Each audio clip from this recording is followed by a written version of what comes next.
Hello everyone, welcome to Sanmarga classes.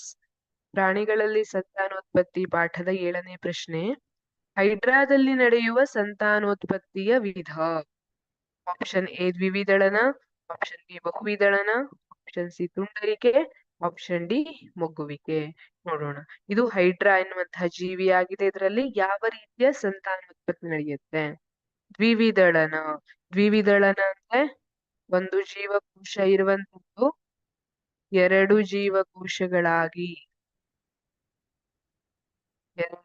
ಜೀವಕೋಶಗಳಾಗಿ ವಿಭಜನೆಯನ್ನ ಹೊಂದುವಂತದ್ದನ್ನ ದ್ವಿವಿದಳನ ಅಂತ ಕರಿತೀವಿ. ಸಾಮಾನ್ಯವಾಗಿ ಅಮೀಬಾದಲ್ಲಿ ಕಂಡು ಬರ್ತದೆ. ಇದು ತಪ್ಪಾದ ಉತ್ತರ.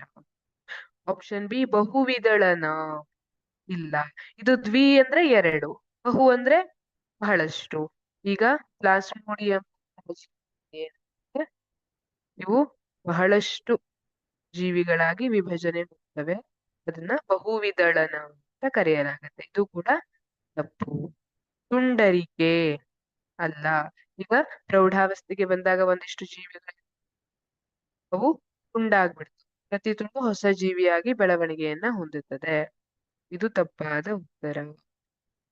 ಇದರಲ್ಲಿ ಮೊಗ್ಗುವಿಕೆ ಸರಿಯಾದ ಉತ್ತರ. ಇಲ್ಲಿ ಏನಾಗ್ತದೆ, ಒಂದು ನಿರ್ದಿಷ್ಟ ಪ್ರದೇಶದಲ್ಲಿ ಪುನರಾವರ್ತಿತ ಕೋಶ ವಿಭಜನೆಯಿಂದ ಒಂದು ಮೊಗ್ಗು ಹೊರಟು ಆಮೇಲೆ ಅದು ಸ್ವಲ್ಪ ದಿನದವರೆಗೆ ಒಂದು ಮೆಚುರಿಟಿ ಬರುವವರೆಗೆ ತಾಯಿಗೆ ಅಂಟ್ಕೊಂಡಿರ್ತದೆ. ಆಮೇಲೆ ಬೆಳೆದ ನಂತರ ಅದು ತಾಯಿಯಿಂದ ಬೇರ್ಪಡುತ್ತೆ. ಇದನ್ನ ಮೊಗ್ಗುವಿಕೆ ರೀತಿಯ ಸಂತಾನೋತ್ಪತ್ತಿ ಅಂತ ಕರೀತೀವಿ. ಇದು ಹೈಡ್ರಾದಲ್ಲಿ ಆಗುವಂತದ್ದು. ಆಪ್ಷನ್ ಡಿ ಸರಿಯಾದ ಉತ್ತರ. Thank you.